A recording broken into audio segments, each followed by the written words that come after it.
Boa tarde a todos, estamos aqui em mais um Independência Química Podcast para você de casa, trazendo todas as informações para você que está em recuperação, para você que quer entrar nesse processo de recuperação, para você que é um dependente químico ou familiar de algum dependente químico e precisa ter informação sobre esse processo. Estamos aqui com mais um programa, Independência Química Podcast. Hoje recebendo o nosso psicólogo Pedro Gonçalves, nosso companheiro do programa, recebendo também Wagner Gregório e também o Isaac. O Wagner está aqui hoje para falar um pouco sobre recuperação, falar sobre o processo nesse programa, nessa fase Conte Sua História. Fala aí, Pedro Gonçalves. É isso mesmo. Olá, tudo bem com vocês? Que bom estar aqui hoje, mais uma vez, no programa Independência Química. Para quem não me conhece, sou o psicólogo Pedro Gonçalves. Nós estamos aqui todas as semanas trazendo informações importantes para você que é profissional, para você que é familiar e para você que está no processo de recuperação ou que vai entrar em algum processo de recuperação. Seja muito bem-vindo. Fico muito feliz de poder estar aqui compartilhando histórias importantes de sucesso que deu certo na dependência química. E é isso aí, eu também estou aqui hoje de novo, né? Vocês já estão acostumando comigo. E é isso aí, a gente está aqui com o nosso amigo Wagner, Fernando, Pedro. Sempre honrado de estar do lado de vocês aqui. Pedro, para falar aqui, o Wagner vai se apresentar um pouco aí para o pessoal de casa e depois a gente vai começar a falar sobre os passos que leva o dependente químico à recuperação. Mas vamos primeiro, Wagner, se apresentar para o pessoal de casa aí. Boa tarde a todos, eu me chamo Wagner, sou um dependente químico em recuperação e hoje eu vim aqui também compartilhar um pouco da minha história para passar um pouco da mensagem do que levou a minha recuperação, como eu estou conseguindo a minha recuperação. Legal, Wagner. Pedro, fala para o pessoal que está nos acompanhando e está em casa, né? Porque existem vários mitos em relação à recaída. Qual que você acha que seria um passo a passo que leva essa pessoa a entrar num processo de recaída? Quando nós olhamos para a recaída, na verdade, é uma situação que, infelizmente, acaba acontecendo com as pessoas que injetam uma expectativa. Essa expectativa que as pessoas elas vão gerando no processo de recuperação pode ser frustrado dentro do processo. E a recaída, na verdade, quando a pessoa entra em recuperação, que algumas pessoas, inclusive, falam que faz parte, né, do programa de recuperação. Eu já não sou a favor dessa fala, porque eu acredito realmente que a recaída ela pode acontecer, mas ela não faz parte do processo. Se acontecer, levante a cabeça e segue o fluxo. Os passos que tem que ser dado para a pessoa evitar a recaída é o programa que nós falamos, que é a humildade para reconhecer, que é o primeiro passo, que é o render-se ao processo de recuperação, reconhecer que realmente a pessoa está precisando de ajuda, aí entra a rede, a importância da rede de apoio, que são as pessoas que estão ali por perto, o grupo de apoio, o profissional da área da saúde, a própria clínica, a família, as habilidades que a pessoa acabou adquirindo nesse processo, e se acontecer realmente a pessoa, recair, eu tô frustrado. Essa baixa autoestima que vem junto da recaída, se a pessoa não buscar trabalhar essa questão, ela vai continuar ali na sujeira, porque ela diz assim, eu já tô aqui, então por aqui eu vou ficar. Então a pessoa tem que realmente encontrar os processos para não acontecer a recaída. Se acontecer a recaída, levante-se, porque o processo ele continua. A recaída ela vai vir só para te fortalecer. Aconteceu? Então levante-se, identifique onde foi o erro, não cometa mais o mesmo erro e segue o fluxo do processo de recuperação. Dentro desses processos que a gente acredita, Pedro, que acontece a recaída, a psicologia também acredita numa mudança de comportamento que a pessoa vai tendo dentro desse processo e aí sim ele chega ao uso de droga? Isso é chamado de maturidade, né?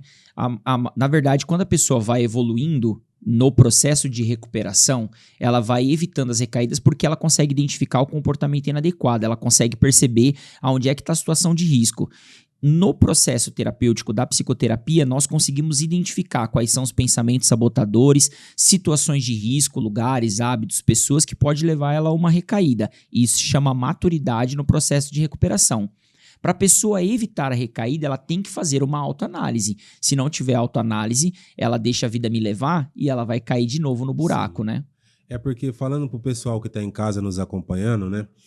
A gente sabe que os primeiros anos da dependência química são a fase mais difícil dentro desse processo da recuperação, né? Porque quando eu entro na droga, para quem está em casa acompanhando, para mim fazer parte daquele universo, para mim fazer parte daquele mundo, eu tenho que aprender como funciona aquele mundo. Eu tenho que, se eu não sou mentiroso, eu tenho que aprender a mentir. Se eu não sou manipulador, eu tenho que aprender a manipular. Porque senão aquele mundo, ele acaba que me dominando e eu não consigo fazer parte daquele contexto.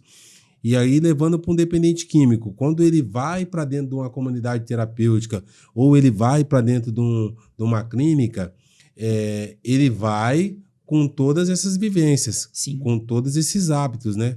E como que fazer depois que eu já estou dentro do tratamento? Na verdade, nós chamamos de identificação, que é um roteiro que nós fazemos do percurso que levou ele ao uso de drogas e desenvolveu essa personalidade deformada. Você até usou um exemplo falando assim, a pessoa não mentia e começou a mentir. É como se fosse uma dupla personalidade que foi criada. É um personagem que a pessoa ela adquire no processo do uso e a gente precisa agora desfragmentar esse personagem. A gente precisa eliminar esse personagem. Mas para eliminar eu preciso identificar.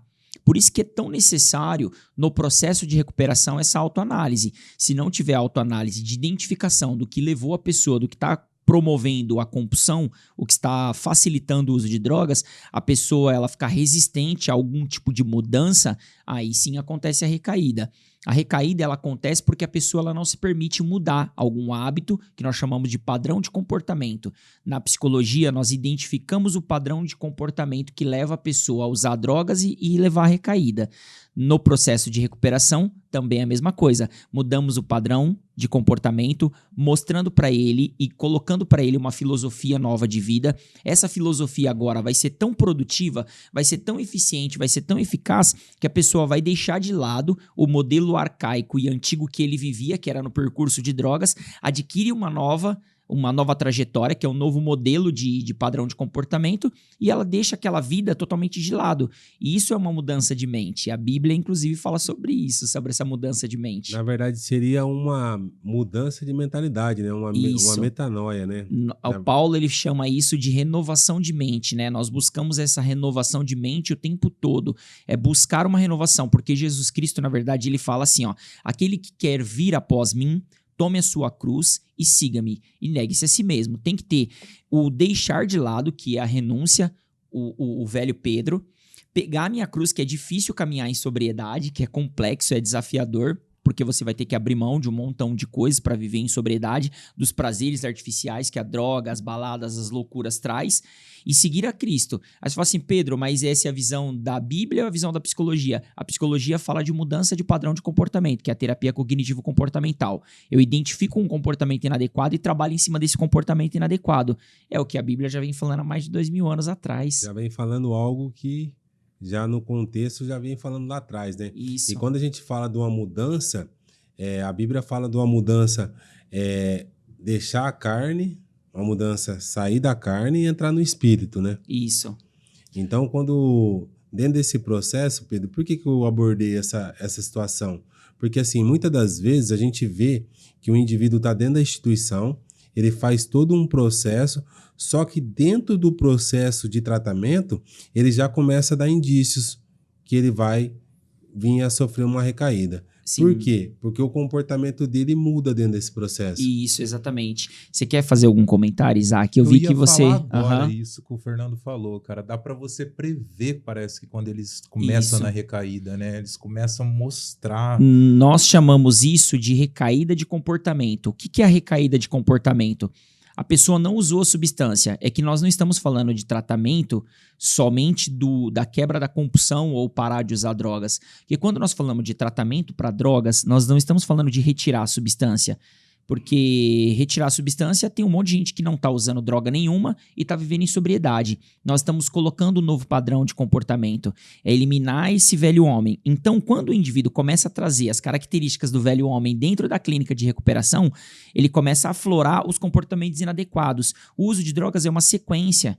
Ele vai acontecer o uso de drogas, porque a droga não é a causa, a droga é consequência de comportamentos inadequados. Eu busco a droga não porque eu do nada acordei e vou lá na biqueira, vou comprar um crack e vou fumar. Não, o meu comportamento inadequado, a minha mentira, a minha falsidade, minha manipulação, traição com a esposa, roubar a empresa, fazer negligências, negligenciar a minha vida inteira, eu vou trazendo esse padrão de comportamento errado, então a probabilidade de eu usar droga para aliviar o sofrimento psíquico causado pelo comportamento inadequado é muito grande.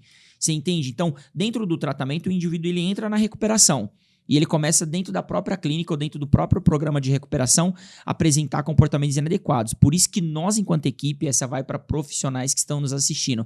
Por isso que o profissional tem que ter uma visão muito clara do plano terapêutico de recuperação. Porque se ele percebe um comportamento inadequado no residente e ele não faz nenhuma abordagem, não faz nenhuma intervenção, ele está sendo negligente. Por isso que nós precisamos fazer intervenção assim que a gente percebe o comportamento inadequado. Retirar esse indivíduo do núcleo, trazer ele para perto, abraçar, acolher e ressignificar e mostrar para ele o comportamento inadequado e falar para ele, ó, você está apresentando indícios de uma recaída. Se eu não fizer isso para esse residente, eu estou também sendo negligente com a recuperação dele. Sim, e infelizmente, né, muitos lugares acontece isso, né? Acontece que não tem uma equipe preparada dentro desse lugar, para você que está em casa acompanhando, acontece isso muitas das vezes, porque muitos lugares não tem uma equipe multidisciplinar preparada para conseguir identificar o que o Pedro falou, uma mudança de comportamento dentro do processo, e aí quando a pessoa sai do tratamento, a família acaba, não sei o que aconteceu, mas ele recaiu do dia para a noite. Não que ele recaiu do dia para a noite, na verdade, ele já estava recaído dentro da instituição, né? Isso, porque a recaída, na verdade, é voltar ao padrão de comportamento. O indivíduo ele cria um ciclo vicioso, esse ciclo vicioso desenvolve o hábito e o hábito leva ele a ter uma rotina, que é uma rotina automática e normal para ele, no uso de substância. Veio para a clínica, o indivíduo chegou na nossa instituição, o Joãozinho, e aí dentro da instituição o Joãozinho ele começou a lavar roupa, lavar a louça, falar bom dia, boa tarde, abriu porta, fechou, ele tirou um copo do lugar, ele vai lá e coloca agora no lugar, ele está desenvolvendo um novo padrão, porque ele não fazia isso em casa. De repente, no processo de recuperação, ele tem um surto, ele fica triste, ele recebe uma notícia ruim, acontece alguma coisa que tira ele do foco da recuperação e ele abandona o processo de lutar contra esse velho comportamento inadequado. E aí dentro da clínica, por isso que nós falamos que o indivíduo ele recai dentro da clínica. Ele começa a falar assim, não quero mais buscar a Deus, não quero mais fazer meu tratamento, não quero mais partilhar com o psicólogo, eu vou na psicoterapia e vou mentir, eu vou mentir pra todo mundo, eu não tô nem aí, eu quero usar droga mesmo. E ele começa a se entregar ao velho homem. Quando ele chega nesse padrão, seria uma volta da negação? Isso, exatamente. Essa negação, agora, no programa de recuperação, tem que ser muito identificado por um olhar da equipe multidisciplinar, que é um olhar clínico que a gente tem. Se isso é a habilidade que a gente vai pegando no percurso da recuperação. Eu tô falando isso porque eu sei que tem profissionais nos assistindo agora, nesse exato momento, e se você não identificar com esse olhar clínico, você não tiver esse feeling para conseguir perceber que o comportamento do indivíduo tá estranho dentro da comunidade, eu tô sendo negligente. É porque eu tô falando tudo isso toda hora, eu tô batendo nessa tecla, porque infelizmente nós temos muito fundo de quintal, pessoas que batem no peito e falam que é profissional e infelizmente comete esse grande erro. Vê o dependente químico recaído, não usou substância ainda, vê ele recaído e continua promovendo as situações de recaída. Começa a apontar, começa a brigar, chamar de manipulador e senta o chinelo na orelha. Ao invés de acolher, entender que dá mais trabalho, dá mais trabalho fazer isso, pegar o cara no colo, falar, vamos lá, eu vou te ajudar, vem cá. O que tá acontecendo com você? E perder tempo com o cara ali. Aí você fala, perder tempo é dar atenção. Às vezes nós não queremos fazer isso. Você entende? Às vezes é só uma questão de atender o cara, entender, compreender, ter uma escutativa, ter um olhar clínico dentro da instituição. A gente consegue resgatar esse indivíduo de novo para o tratamento. Tem muita gente que está recaído dentro da clínica e precisa voltar para o tratamento. Precisa voltar para o tratamento. Porque tem até aquele indivíduo, né, Pedro, que o primeiro mês, né, para quem está em casa nos acompanhando, pode conseguir essa informação. Porque assim, tem aquele indivíduo que no primeiro mês, segundo mês, terceiro mês, dá para ver que ele se dedicou dentro do processo, fez tudo que precisava fazer, mas daqui a pouco ele se perdeu dentro do processo. Isso, por N fatores. São N fatores que tiram o indivíduo da centralidade do tratamento. Assim como um bom profissional, como um jogador. Quando o jogador ele tá lá na Europa, ele saiu do Brasil, ele morava aqui com a família, com os tios, com os primos, com os amigos e jogava bola. Era uma alegria, dava chapéu, canetinha em todo mundo, foi pra Europa, um lugar frio, sem ninguém, sem família, e lá ele não tem a mesma produção. Esse indivíduo agora não consegue produzir da mesma forma. O que os grandes clubes faz? Traz toda a família do indivíduo, tenta criar um ambiente, traz uma mulher que cozinha a mesma comida que ele gosta, e aí ele sente-se familiarizado, ele começa a produzir melhor no serviço, ele rende mais. No tratamento é praticamente a mesma coisa. Se esse indivíduo não tiver um ambiente familiar, não tiver um ambiente acolhedor, se ele tiver num ambiente opressor de alguma forma que não tem profissionais e não consegue observar essa deficiência com essa ferida aberta sangrando, esse indivíduo ele vai sair da clínica e a probabilidade é muito grande dele voltar ao uso de drogas. Sim, o Wagner também, que já passou por isso também, pode falar um pouco pra gente aí, né? Como que foi, né, Wagner, esses anos de uso de droga e como foi, né, o despertar para entrar dentro do processo de recuperação. Mas primeiro eu queria que você falasse aí como que você iniciou, né? De que maneira você iniciou e como foi esse tempo no uso de substância? Então, eu sou filho, né, de alcoólatra, né, e tenho na minha família várias pessoas que teve problema com o alcoolismo, e eu conheci o álcool muito cedo, com 14 anos de idade, já tive início no alcoolismo, né, com pouco tempo já me tornei alcoólatra, e com o passar dos anos eu conheci as outras drogas, né, e nesse meio de tempo aí, que eu passei a fazer uso de outras drogas, rapidamente eu alcancei meu fundo de poço, né? Foi muito triste mesmo o que eu passei, foi uma coisa muito terrível, né? Hoje eu vejo que a dependência química realmente é uma doença mesmo, porque muitas vezes eu tinha vontade mesmo de parar de usar, de parar de beber. Às vezes aconteceu até mesmo de eu chegar ao ponto de usar chorando, sem querer usar mesmo, sabe? Mas a força era muito maior, a força da droga, do álcool, era muito maior dentro de mim, eu não conseguia deixar de usar. E tive muitas percas, né? Um processo muito doloroso, né? Perdi muito confiança, perdi, sem contar, né? Prestígio, né? Fui perdendo tudo que é de mais belo na vida com a dependência química. E tinha uma vontade muito grande de abandonar tudo, de parar de usar, de parar de beber, mas eu não conseguia. Então foi preciso do quê? De um tratamento, de fazer um tratamento, porque embora eu não aceitasse, né, porque quando eu estava no uso eu não queria jamais, né, pensar em uma internação, numa intervenção na clínica, né, mas foi preciso para que eu pudesse sair daquele mundo. Pedro Gonçalves, agora aquela pergunta que não quer calar para o Wagner, qual que foi? Eu vou fazer a pergunta. A pergunta é o seguinte, Wagner, tenta me responder. Qual foi a sua maior insanidade que você cometeu? Qual foi a maior loucura que você cometeu enquanto você estava no uso de drogas e que hoje você pode contar para nós como história, né? Foi uma história que você viveu, que foi a maior loucura que você fez enquanto você estava no uso de substância psicoativa. Olha, para falar para vocês, a maior insanidade que eu cometi na minha vida foi quando eu decidi, me entreguei realmente de corpo e alma para as drogas e decidi ir morar na rua. Essa foi a maior insanidade da minha vida. Sim. Porque eu não via mais valor nenhum nas coisas da vida, na família, né? E eu decidi realmente, eu falei, não, essa vida aqui para mim estava ótima. A maior insanidade. Eu estava tão insano que aquela vida de morar na droga, vivendo para usar e usando para viver, para mim estava ótimo, satisfatório. Ali, eu via a tamanha insanidade que ali parecia que eu tinha encontrado a coisa melhor na minha vida, que era morar na rua, mendigar para conseguir um trago, para conseguir um gole. E você ficou quanto tempo na rua, Wagner? Eu fiquei um bom tempo, mais ou menos aí 1 ano, por aí, de 8 meses a 1 ano.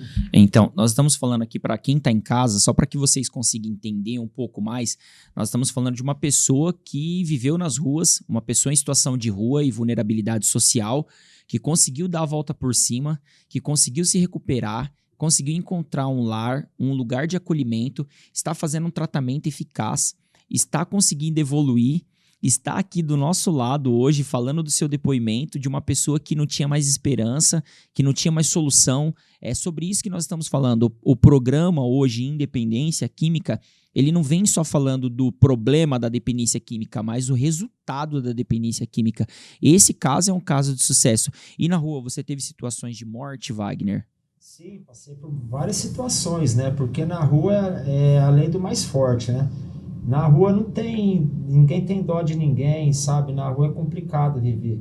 E você tem que se enquadrar no meio daquele pessoal que vive na rua. Você tem que ser pelo menos igual ou melhor a eles. E onde você ficou? Você ficou em Rio Preto, Mirassol? Qual foi a cidade, as ruas que você percorreu? Rio Preto, né? O centro de Rio Preto. E como você fazia para se alimentar?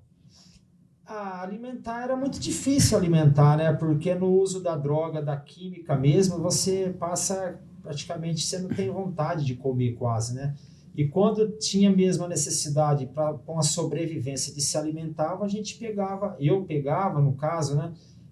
Pedia e ia no centro pop, sabe? Mas era muito difícil, porque a dependência química, no meu caso, na minha pessoa, era muito agravante, muito séria, é uma coisa muito forte. Então, praticamente eu usava, não tinha vontade de me alimentar de nada. Banho era difícil também? Difícil, né? Muito difícil.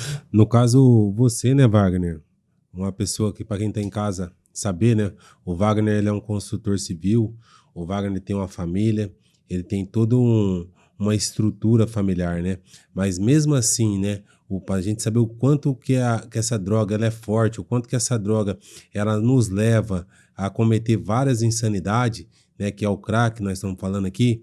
Então a gente pode saber o quanto que uma pessoa que tem família, uma pessoa que é construtor, uma pessoa que tinha uma estrutura familiar, né?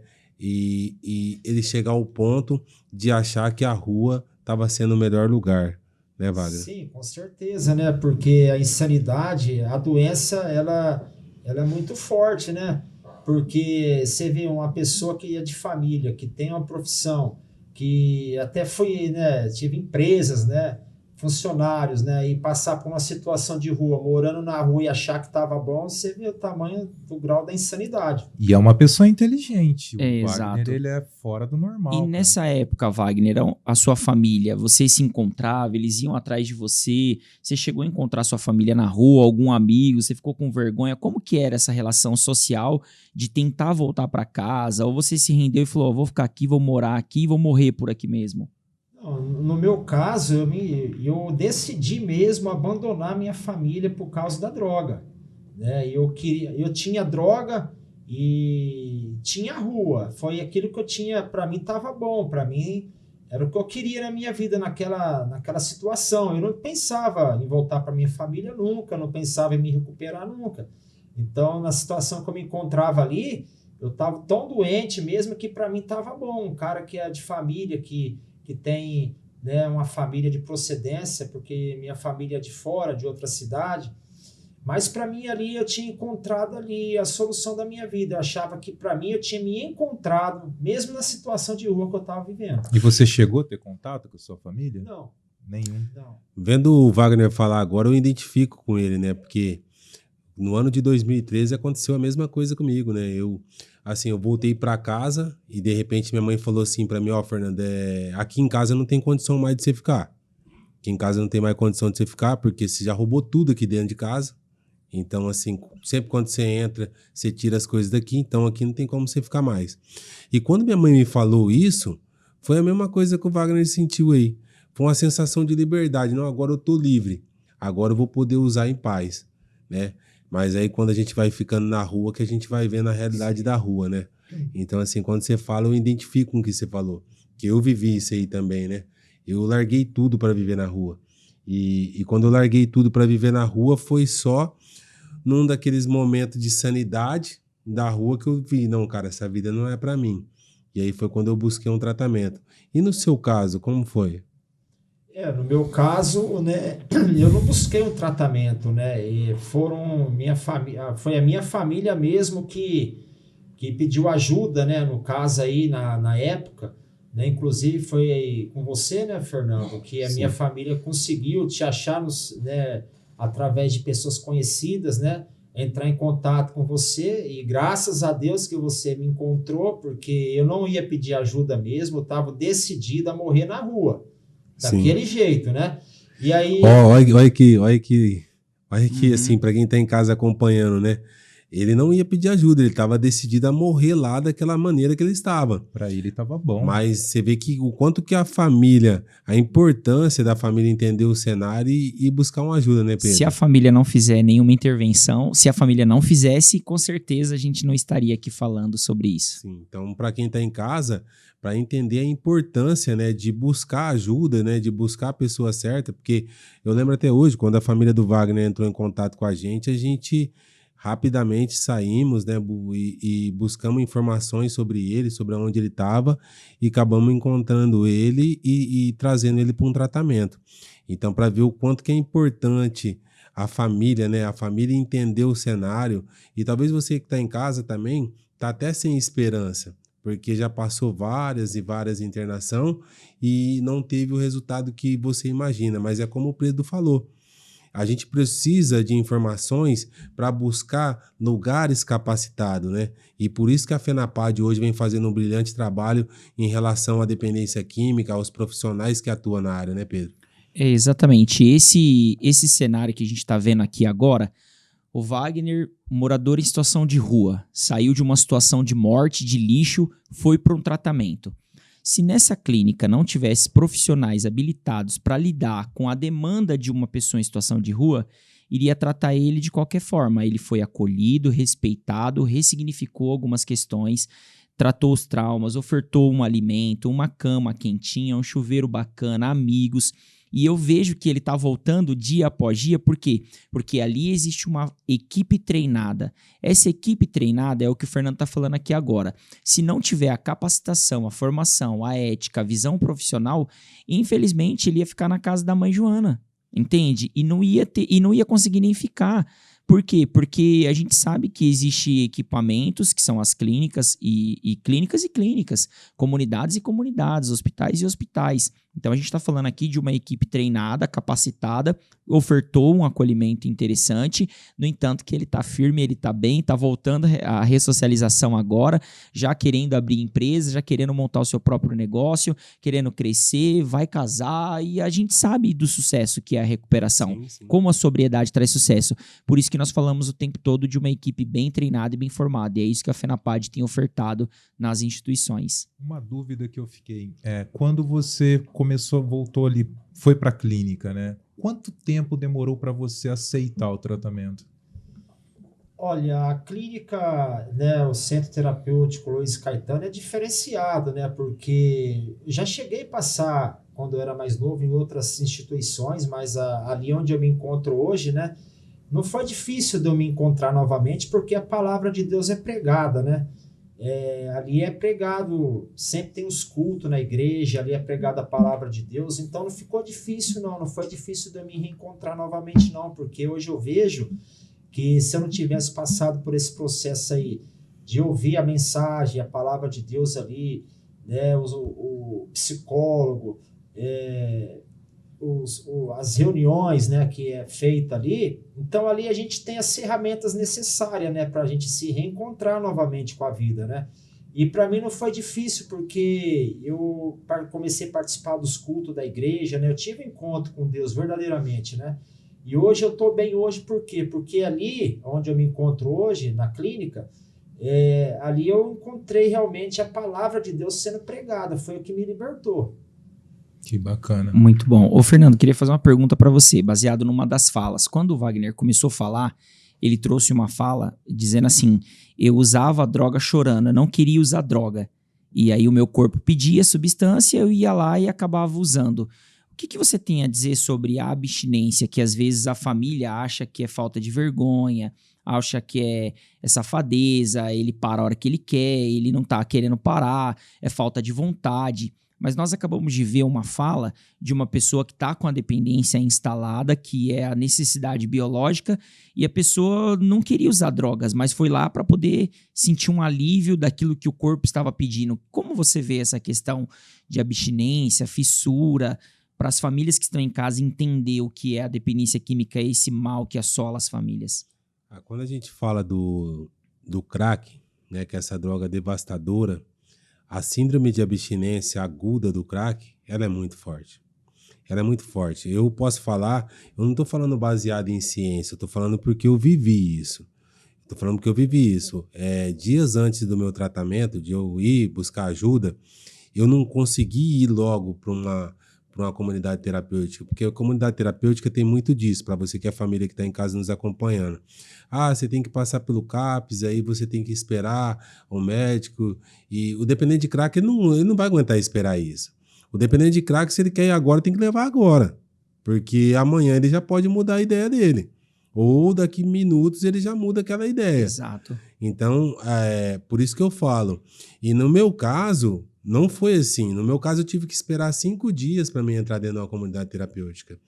E minha mãe me dopando de remédio, que eram os remédios que ela tinha em casa. Ela me dopava de remédio, mas eu na cama me torcia por completo. E tentando sair da cama para tentar pular o muro. Olhando assim, já estava vendo a churrasqueira elétrica. Falei, vou pegar aquela churrasqueira elétrica, vou pular o muro e vou trocar em droga. Então, no caso, quando a gente fala de síndrome de abstinência aguda, a do crack é muito difícil.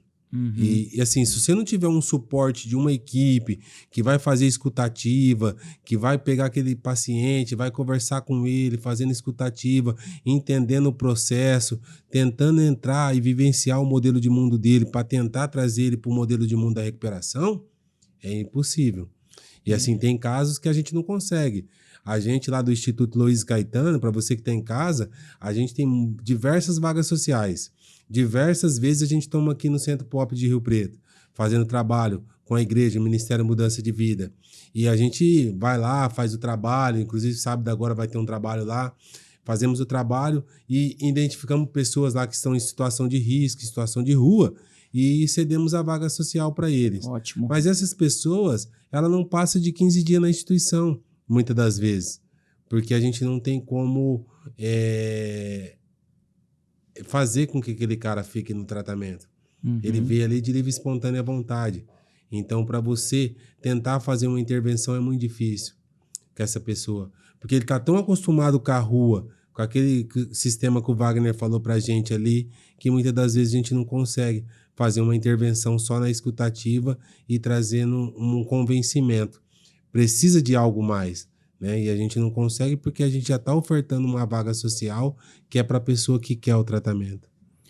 Quando a gente olha para essa questão, para você que está em casa entender como a abstinência é forte, essa fala ela traz para nós aqui um olhar, como que o indivíduo ele tem a necessidade biológica, física de usar droga, e ele tem coragem de parar a vida dele inteira para correr atrás do dinheiro, para usar a substância, mesmo não querendo usar a substância, Sim. só para aliviar um sofrimento que ele está sentindo, que é uma Porque angústia, uma sensação de morte. Porque chega uma hora, Pedro, que a droga já não faz mais. Exato. Chega uma hora que o efeito da droga não é aquele mesmo mais. Ali é a necessidade do corpo mesmo, né? Eu cheguei numa das insanidades, que eu tava com uma moto, com micro-ondas em cima da moto, e saindo para vender esse micro-ondas, e de repente essa moto, eu caí com a moto, cortei a perna, porque o estribo da moto pegou na perna, abriu uma machucada ali de 20 pontos. E eu com a droga no bolso, fui, vendi o micro-ondas para pegar mais ainda, e sentei lá e tava usando a droga. Ou seja, com a perna aberta, sangrando, e tava buscando a substância. Aí vi que não ia parar o sangue, saí dali, fui pra UPA, cheguei na UPA, fiz o curativo. A hora que acabou o curativo, naquela ansiedade de sair para usar o que eu tinha. Então, assim, nós estamos falando de uma droga que a síndrome de abstinência é total. Violenta. Ela leva você a cometer... Ela leva você, na verdade... O crack, ele leva você, na verdade, a agir da maneira mais primitiva que existe. Pegando Sentido você, animal. No sentido animal. Você pegando algo que você pagou lá R$1.000, R$2.000 para você que está em casa e você entregar por R$20, R$30. Você vai entender isso?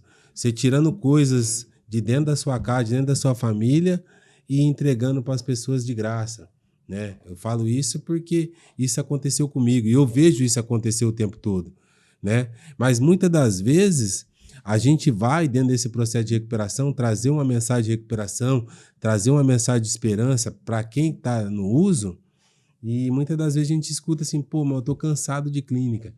Esse é o discurso que nós escutamos muitas das vezes, mas o cara não cansa de usar. Você entendeu o quanto que é difícil o nosso trabalho? Mas existe solução. Tá aí o caso do Wagner, tá aí o caso de outras pessoas que nós trouxe, tá aí o meu caso, que sou uma esperança também, porque eu também vivi essa vida, são 22 anos de uso de droga. Então, e eu não me calo dentro do meu testemunho, Pedro, sabe por quê? Porque assim, ó, eu tava à beira da morte também. É como o Wagner falou, eu tava à beira da morte. Ali eu já tinha desistido de viver também. E eu sei que tem várias pessoas que estão nos acompanhando que estão vendo pessoas passar por situação dessa forma. E você que está acompanhando, por que nós temos o programa Independência Química hoje? É para falar de dependência, é para trazer testemunho, é para trazer uma mensagem, mas a maior mensagem que nós vem trazer para você que está em casa nos acompanhando é que existe esperança sim para o processo. Mas é como o Pedro falou, se não tiver uma equipe especializada, uma equipe preparada, uma equipe que tem um entendimento, que tem o conhecimento dentro de formações, não dentro de vivência, porque as pessoas hoje estão confundindo vivências de clínica com formações. Exato. Você tem esse entendimento também ou não, Pedro? Eu tenho essa impressão, né? O pessoal fala com frequência, fala, mas eu tenho X anos de internação, de clínica e tal, mas quando a gente se fala de experiência mesmo científica, de profissionalismo, né? De capacidade profissional, são poucos que buscam conhecimento, né? É um mercado que eu vejo que o mercado de hoje, de tratamento para dependência química, os resultados são poucos justamente por causa disso. Exato. Por conta do tanto de conhecimento que a gente tem para entregar. Não conhecimento de vivência. A vivência é importante, mas quando eu tenho a vivência junto com o preparo para poder entregar, para poder ofertar um tratamento, para poder entender quando uma pessoa está indo bem dentro do processo, ou quando essa pessoa já saiu do processo, ele nem está mais, mas ele continua dentro da instituição, mas não estava em processo nenhum. Se você não tem uma equipe, o cara vai fazer lá 1 mês, 2 meses, 3 meses, 4 meses, 6 meses de tratamento, e isso não vai ser eficaz de maneira nenhuma. O tratamento, ele saiu dali, ele já vai usar droga. Então, quando se falar de esperança, é aquele tratamento onde a equipe está preparada. Exato. Uma equipe preparada, a gente sabe que o resultado é mais satisfatório, né? Por isso que em todas as empresas, em todos os negócios, a gente precisa constantemente ter uma rotina, por isso que fala constância, né? De treinamentos e capacitações. Senão, infelizmente, a gente cai no fundo de quintal, não deixa do jeito que tá bom, e aí a gente vai ficando nos modelos arcaicos de tratamento, e infelizmente, ao invés de ofertar um serviço, oferta um desserviço. Porque assim, a gente sabe que, para quem está em casa acompanhando, a dependência química, ela age em 3 áreas da nossa vida, né, Pedro? Que a gente consegue entender. Que é na região da mente, da espiritual, mental, espiritual e biológico e social. Então, assim, quando a gente vai para falar se o lugar que a gente está ofertando uma proposta de tratamento, ele tem o biológico e não tem o espiritual, fica mancando, o paciente sai fracasso. mancando. É fracasso. Sim. Então, assim, hoje dentro do Instituto, a gente procura trabalhar nessas linhas. Por quê? Para ter uma parte espiritual forte, para ter um suporte biológico forte, para ter toda essa questão dentro desse processo, para quê? Para que essa pessoa que está num processo, ele não está, que nem muitas das vezes as pessoas falam, ele não está com vergonhice. Exato. Ele está num processo de adoecimento. Assim como o câncer, assim como a diabetes, assim como a hipertensão, assim como o HIV, é uma doença dependência química. Então a gente tem que tratar a dependência química como doença. Porque o que nós vemos muitas das vezes, por exemplo, se tem um familiar que está em casa, você tem um filho que tem uma doença de câncer, com certeza, com absoluta certeza, a gente vai buscar os melhores médicos, os melhores profissionais, tudo que é de melhor para que essa pessoa possa sair desse processo de adoecimento. Na dependência química, Pedro, não é diferente, mas muitas pessoas estão confundindo isso. Porque a gente vê hoje que tem várias ofertas de tratamento. Exato. E muitas das vezes a família acaba caindo num conto de fada. Você vê isso acontecendo na dependência química? Infelizmente acontece com frequência e é uma situação que foge do nosso alcance, né? Porque a gente está com frequência falando aqui nas nossas redes sociais sobre tratamento, sobre mergulhar, o como atender, o como entender, como os grupos de apoio ajudam, como o CAPS ele tem uma peça fundamental, né, nesse sistema de acolhimento e tratamento, como os psiquiatras, a religião, os esportes, o voltar ao trabalho, a educação, os estudos, é uma série de fatores que ajuda e contribui. Mas quando nós falamos de uma dependência de crack, que a pessoa está em situação igual o Wagner estava aqui, a melhor intervenção nesse primeiro momento é retirar ele da circulação, para ele parar de usar a substância e promover ali uma abstinência ambiente total. seguro, né? Esse ambiente seguro, ele tem que ter esse acolhimento, esse profissionalismo. E, infelizmente, às vezes, na hora que a gente mais precisa, a gente não consegue encontrar. As famílias não conseguem encontrar uma equipe que realmente tem, que oferta, né, um tratamento humanizado, um tratamento realmente eficaz, e que às vezes cai nesses balaios, né, de gato que infelizmente acontece, assim como em todos os setores, não é só na dependência química, né? Às vezes a gente vai no funileiro achando que é um funileiro bom, vai no mecânico achando que é um mecânico bom, e infelizmente a gente quebra a cara. A melhor forma é fazer o que a gente está falando desde o início, buscar a informação, pesquisar antes de fazer qualquer tipo de intervenção. Wagner, só para o pessoal que está em casa, pela ter ciência, como que você vê, né, o agravamento, né, da codependência e de todas as doenças emocionais que você trouxe para sua família? Como que você vê isso nos seus familiares? Eu falo assim, no seu pai, na sua mãe, na sua irmã. Como você vê? Quando a droga entrou, o que se tornou? Qual foi a maior causa de devastação que você vê que se tornou ali na tua família referente ali o adoecimento dos seus familiares? Sim, eu causei, né, uma destruição muito grande na minha família emocional. Por quê? Porque o dependente químico, como eu, ele deixa, né, o estado emocional da família abalado. Porque as atitudes que o dependente químico toma, né, para conseguir a substância, como diz, é coisa de louco, né? Porque o cara, ele passa por cima de todos os valores para conseguir a substância. Então é complicado. A minha mãe, até hoje, ela tem, né, ela tem as sequelas emocionais que ela carrega com ela, porque é duro, né? A gente que está no uso, a gente não percebe, mas a família ali que está ali na codependência sofre também, sofre até mais, porque eles estão vendo a pessoa se destruindo com as próprias mãos e não podem fazer nada. Exato. Porque, infelizmente, a dependência química, como uma doença, né, ela é uma doença que ela destrói não só o doente, ela destrói toda a família. A minha família hoje, né, a minha mãe mesmo, ela toma medicação controlada, né, a minha mãe ela tem problemas emocionais muito graves, né? Então, eu vejo que por isso que é importante o tratamento. Por isso que é importante a família intervir e buscar um tratamento para o doente, porque se ele não se tratar, ele vai acabar morrendo e a família não pode fazer nada. Porque qual família que vai aceitar ver um filho, né, um esposo, uma esposa, um filho, né, seja quem for, né, se matando com as próprias mãos, né, e com as mãos atadas, porque não tem solução, né? A única solução é intervir mesmo e procurar um tratamento. Verdade. Se a gente prestar atenção na fala que o Wagner falou, né, Pedro? Na questão aí da família, né? Que ele não conseguia ver, né? E muitas das vezes a gente vê a família tentando fazer intervenção com o indivíduo no uso de substância. Não vai funcionar, né, Pedro? É um assunto muito delicado quando a gente fala de família, sabe por quê? Porque a família, ela adoece junto.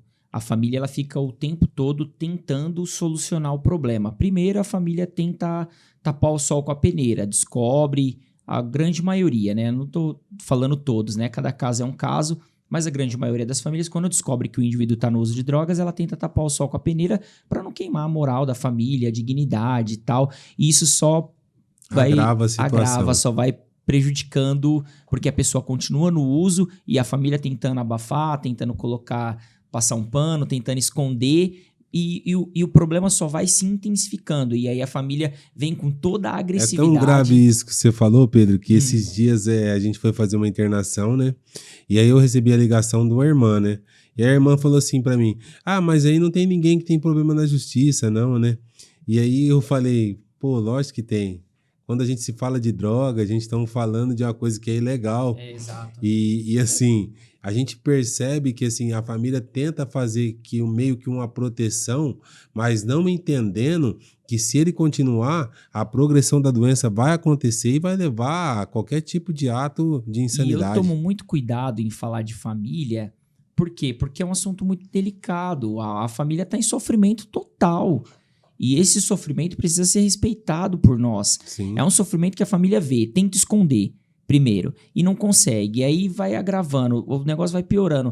É o bem maior que a pessoa tem. É um filho, é um pai, é uma mãe. Ninguém quer ver a pessoa morrendo, partindo, o ente querido. E sabe que a droga, se a pessoa continuar naquele ritmo, ela vai morrer. É uma questão de lógica. Então a família, ela fica desesperada, desestruturada, não sabe o que fazer. E aí que entra os malfeitores, as pessoas que usam de má fé para aproveitar dessa dor e acabam enganando muitas famílias. Sim. Infelizmente, isso acontece, a gente sabe disso. E agora, o que a pessoa tem que procurar? Um tratamento eficaz, profissionais habilitados, profissionais capacitados, profissionais que realmente tenha ali procure assim, grava o que eu vou dizer, você que está em casa. É até bem polêmico falar isso que eu vou falar. Procure, enquanto você for buscar informação, olhar no olho da pessoa. Sentar com a pessoa que você vai internar o seu filho ou fazer qualquer tipo de tratamento. Eu que sou psicólogo, se você for buscar algum psicólogo, algum psiquiatra, qualquer pessoa que você estiver falando, faz uma chamada de vídeo, olha no rosto dele, veja o que ele está falando. Se esse profissional, se essa pessoa, qualquer modelo de tratamento que você for buscar, não entregue o seu filho ou o seu parente na mão de qualquer pessoa. Olhe no olho dessa pessoa, faz uma chamada de vídeo. Liga para ele, faz uma chamada de vídeo, fala, eu quero conversar com você, quem que é o médico, quem que é o psicólogo, deixa eu conversar. Vai no local, conheça o ambiente, busque informações, quem é essas pessoas, olha no Instagram, olha no Facebook, olha quais são os trabalhos que essa pessoa faz. Se ele não tiver, se tiver com o Instagram fechado, você já pode desconfiar.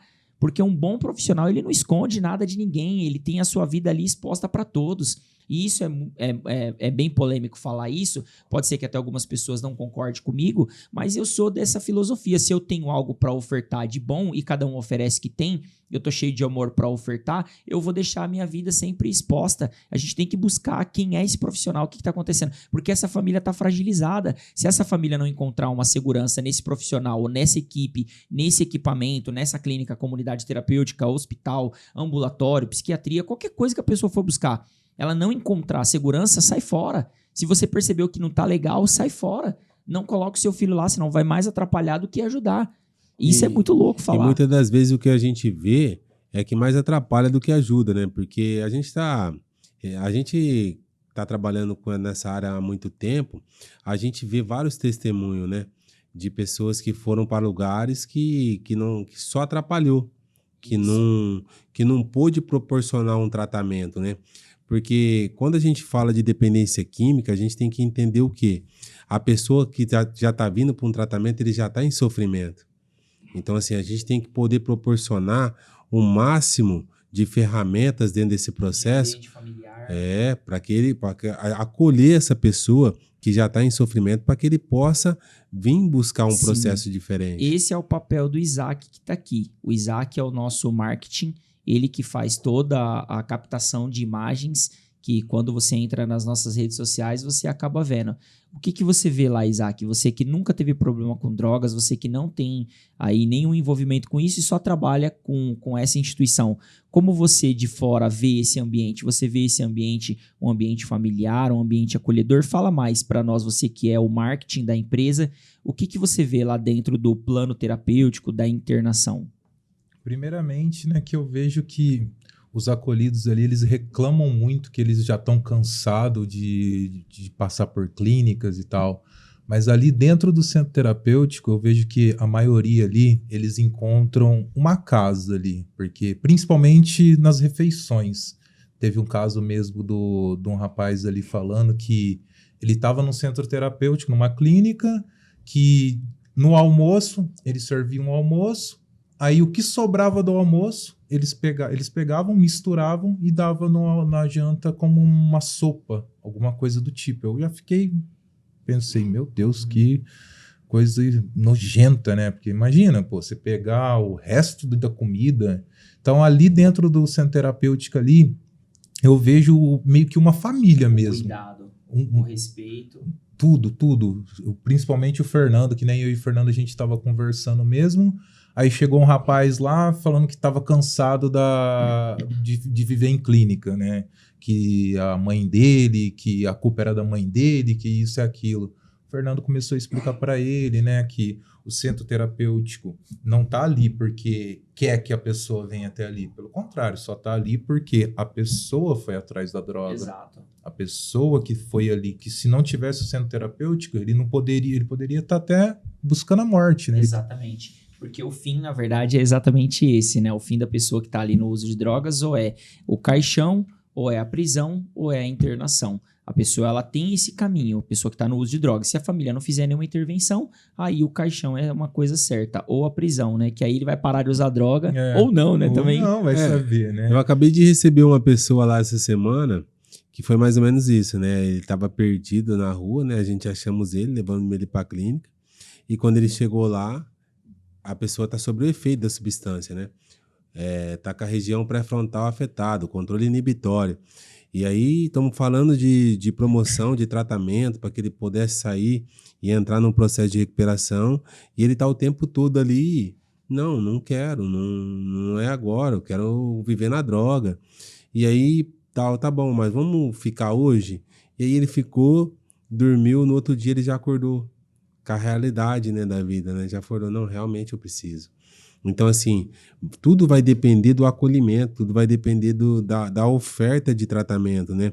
Talvez a gente pode perder algumas pessoas que não vão entrar nesse processo, pode sim, e a gente vamos tentar de novo.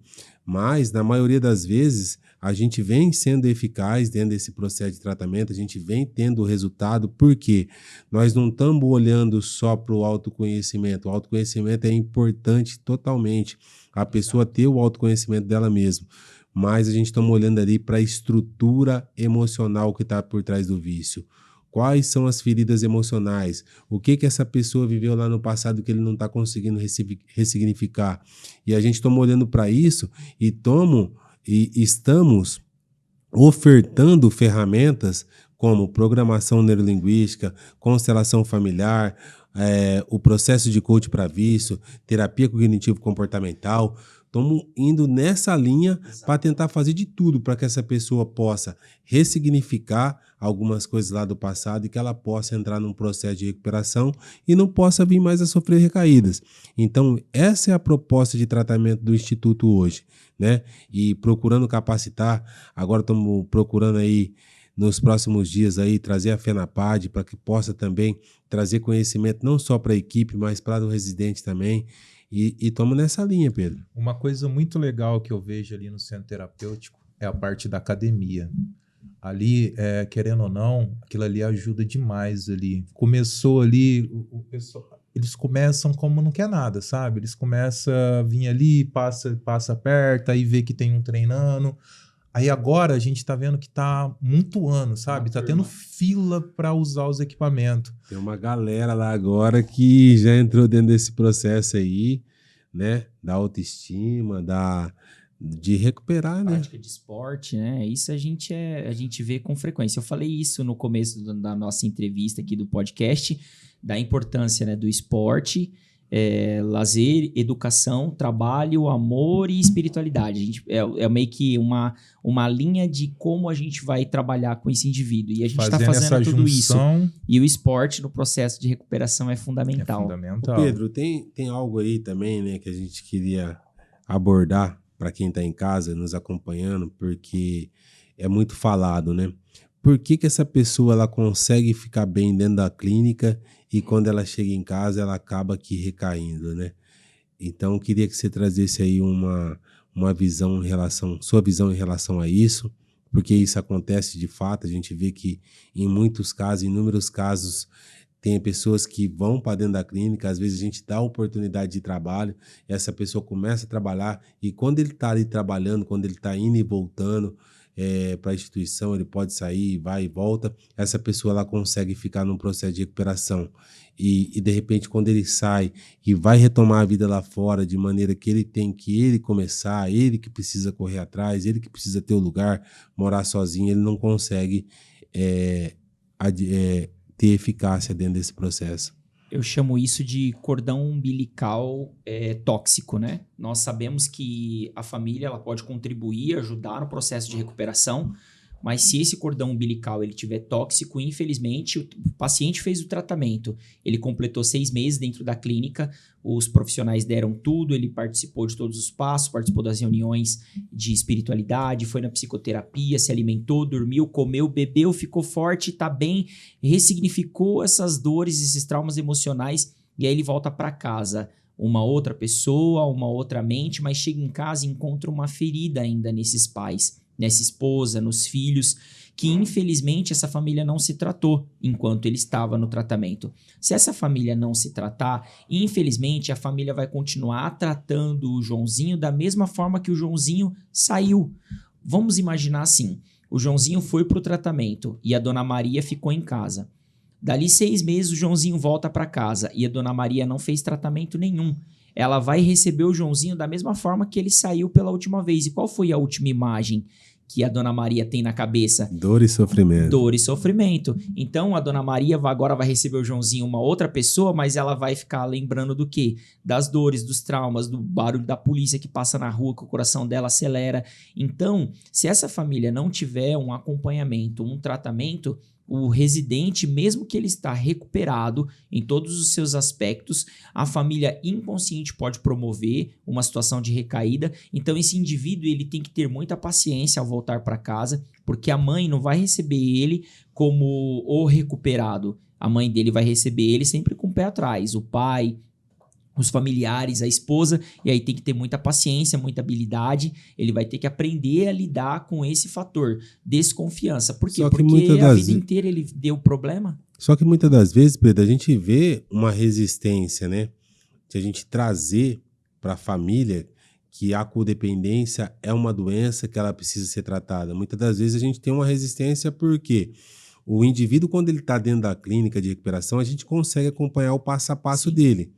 A gente consegue acompanhar o passo a passo dele, a gente chama ele para dentro de uma espiritualidade, né? A monitoria vai chamar para dentro da espiritualidade, a monitoria vai, busca ele para passar num processo de atendimento psicológico, enfermaria, psiquiatria. Então tem toda uma equipe lá dando um suporte para que essa pessoa ela possa fazer o processo de tratamento. Certo. Agora, quando se fala na família, é muito difícil para a equipe, porque a equipe não tem esse poder de direcionar.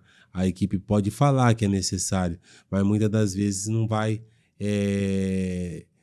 ser correspondido aquilo que a equipe multidisciplinar quer que a família faça lá fora.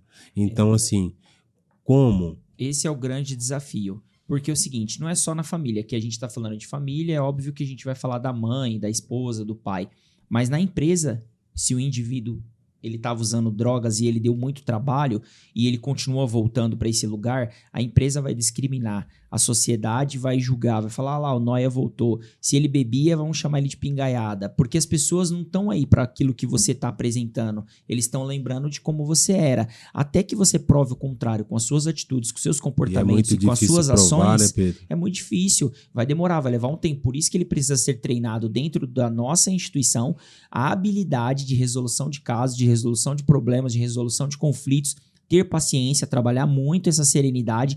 Por isso que em todas as nossas reuniões nós fazemos a oração da serenidade, que é conseguir entender que eu posso me mudar, mas eu não posso mudar o outro. Como eu não posso mudar o outro, eu tenho que aceitar. A oração da serenidade fala sobre aceitação. Eu preciso aceitar como é, eu sou impotente diante de alguns cenários. Então eu não posso fazer nada. O meu vizinho vai me achar que eu sou ainda um bandido, mas eu não sou mais um bandido. Eu estou decidido a mudar de vida e eu voltei da minha recuperação. A recaída acontece quando esse indivíduo começa a olhar para todos esses problemas e começa a dar voz para esses barulhos dos derrotados. Os derrotados, as pessoas vão ficar falando e ele não tem habilidade nenhuma. Então ele se frustra, ele acha que ele vai chegar lá, todo mundo vai aplaudir, vai jogar ele para cima, estourar confete. Pelo contrário, As pessoas estão esperando ele lá fora com um pedaço de pau para arrebentar, porque ele cometeu muitos erros, entende? Lá fora. E se ele não tiver habilidade para voltar e levantar a cabeça e falar, eu vou passar por isso, infelizmente a recaída pode acontecer. E na verdade, então, ele precisa ser resiliente, né? Ele precisa ter uma disciplina aí de passar pelo processo, porque o tempo vai passando, as pessoas vão voltando a confiar. Porque as pessoas podem esperar por um tempo que talvez essa pessoa volte ao uso. Mas para você que fica o tempo todo aí questionando por que a confiança não vem, por que fulano não faz isso e aquilo por mim, é isso que o Pedro falou. É você continuar na tua constância e seguindo em frente, que vai chegar um momento que as pessoas vão passar a confiar. Isso, exatamente. Não é com palavras, é realmente com atitudes. O dependente químico ele precisa mostrar como estão as suas atitudes, os seus comportamentos, as suas ações. Elas estão sendo vistas por uma nuvem de testemunha. Todos os testemunhos que estão aqui estão vendo como eu sou. Eu não estou criando um personagem aqui para falar eu sou o Pedro, todo certinho. Não, eu sou assim em todos os lugares. Eu falo desse jeito em todos os lugares. Nós somos assim. O dependente químico, quando ele volta pro núcleo da sociedade, ele tem que voltar desse mesmo jeito e sendo essa pessoa. É óbvio que ele vai conquistando e reconquistando tudo aquilo que ele perdeu com o uso de drogas. E é um tempo e tem que ter muita paciência dentro do processo. A gente sabe, o Wagner, agora vou fazer você trazer uma resposta aí para aquele pessoal que está em casa, que está nos acompanhando, que muitas vezes você deixar uma mensagem para eles, né? Se você pudesse, né? Se você tivesse agora a oportunidade de voltar lá atrás, quando você iniciou no uso de droga, você experimentaria novamente? Ah, não, né? Jamais. Porque eu sei que eu sofri, né? O sofrimento foi muito forte, muito devastador, muito sofrido, né? Então, por isso que é importante a pessoa ter conhecimento, né? O que é a dependência química realmente, né? Porque tem muitas pessoas que não entendem que é uma doença mesmo, atestado pela OMS, né? Como uma doença. E eu não sabia que era uma doença, né? Quando eu achava que era curtição, né? Que eu ia curtir só aquele momento. Mas aí enraizou em mim a doença, né? Já tinha uma predisposição de alcoolismo na família, né? Eu jamais eu pensava que eu ia, né, desenvolver a dependência química, né? Então, jamais eu iniciaria de novo, nunca. O fato dessa pergunta que eu fiz pro Wagner aqui é porque, assim, direto a gente faz essa pergunta lá no Instituto e a gente sabe, assim, eu mesmo iniciei também no uso de maconha, né, para começar ali, para entrar naquela galera que curtia, ser né? aceito pelo grupo, né? Ser aceito pelo grupo. E para mim ser aceito pelo grupo, eu tive que vestir aquela mesma roupagem, né? Que ele estava vestindo. E a maconha fazia parte disso, né? Então, por isso que eu fiz essa pergunta pro Wagner, né? Porque eu iniciei na maconha, a gente estamos passando por esse fato agora que a maconha hoje era liberada aí, né? No Brasil em pequenas quantidades, mas a gente sabe que 70% das pessoas que usam maconha já experimentaram cocaína. Então, a gente sabe que ele é um trampolim, né?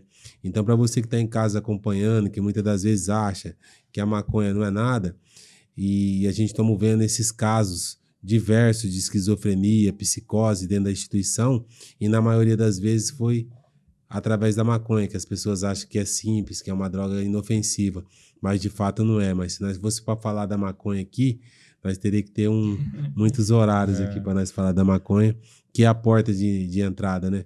Aonde eu iniciei, né? E se eu fosse para mim voltar o tempo lá atrás e pudesse escolher de começar a fumar, de experimentar a maconha ali, jamais eu teria experimentado por tudo que eu passei. E eu sei que várias pessoas que passam por esse processo hoje nunca que teria experimentado devido à devastação, devido às percas, devido a tudo que deixou de ganhar com o uso de substância, né, Pedro? Você trocaria uma bola por um baseado? Trocaria nada, eu ficaria com a bola e continuaria ali na minha infância ali. Eu acredito sim que eu iniciei muito foi por ter saído de casa muito cedo, né? E ter conhecido a rua muito cedo, ter feito conexões erradas, né? Conexões erradas que me trouxeram essa oferta. Mas hoje, no mundo que a gente vive hoje, essa oferta ela tá em qualquer lugar, né? Exato. Qualquer lugar que a gente for hoje, essa oferta ela tá à disposição da gente, né? Então, assim, para aquela pessoa que não iniciou ainda, que está nos acompanhando, ou para aquela pessoa que já iniciou, mas acha que é uma droga inofensiva, para por aí, porque não funciona. É que nem o Pedro fala, né? Vai um dia lá no CPP, né? Pra eles vem um ver. dia comigo lá no presídio. Isso, pra eles verem o resultado. Pedro, Finalizamos então, é Fernando. isso, Estamos né? chegando ao fim. Eu posso ouvir um é que a gente vai isso. chegando ao fim, a gente vai estourando o nosso horário aqui. Pessoal que está em casa aí, a gente fica muito feliz de poder contribuir com vocês. Esse bate-papo, ele é interessante. A gente precisa falar sobre isso e isso é prevenção, porque é informação. Então, se alguns adolescentes estiverem nos assistindo agora, não experimente, porque a probabilidade de você chegar na dependência é muito grande. Então, se eu pudesse dar uma dica, assim como o Fernando falou, como o Wagner também está falando, a minha dica é exatamente essa. A minha mensagem sempre vai ser essa: não experimente, em hipótese nenhuma, porque a probabilidade de você se tornar um dependente, ter a predisposição e desencadear a dependência é muito grande. Então, não queira correr esse risco. Ô Pedro, e se a pessoa hoje ela quiser fazer parte aí da federação, da FENAPAD, se ela quiser hoje adquirir conhecimento para poder entrar nessa batalha que nós estamos enfrentando da dependência química, para poder ajudar, fornecer conhecimento, fornecer ajuda para aquela pessoa que está precisando, ela faz o quê? Muito bom, Fernando. A FENAPAD é a Federação Nacional dos Profissionais que trata alcoolismo e outras drogas. Nós estamos aqui em São José do Rio Preto com o polo, né, a sede, mas nós temos polo também em Belo Horizonte, em São Paulo e agora em Santa Catarina. Inclusive, nós estaremos agora no próximo final de semana, na outra semana, em Santa Catarina, em Porto Belo.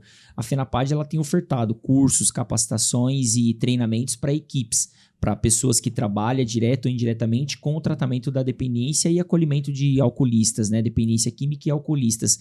Então, nós estamos ofertando todos os meses na modalidade online ou na modalidade presencial. Então, para você que queira conhecer um pouquinho mais da federação, é só entrar em contato com as nossas redes sociais ou através do nosso site, que é o www.fenapad.com.br.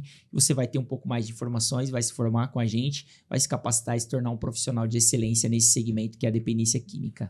E para você também que está em casa, que quer conhecer, quer saber como funciona um tratamento, quer estar dentro do ambiente de tratamento, estamos aqui abrindo as portas do Instituto Luiz e Caetano para que você possa visitar, para que você possa ver como funciona, para que você possa fazer parte dessa batalha que nós estamos travando contra a dependência química.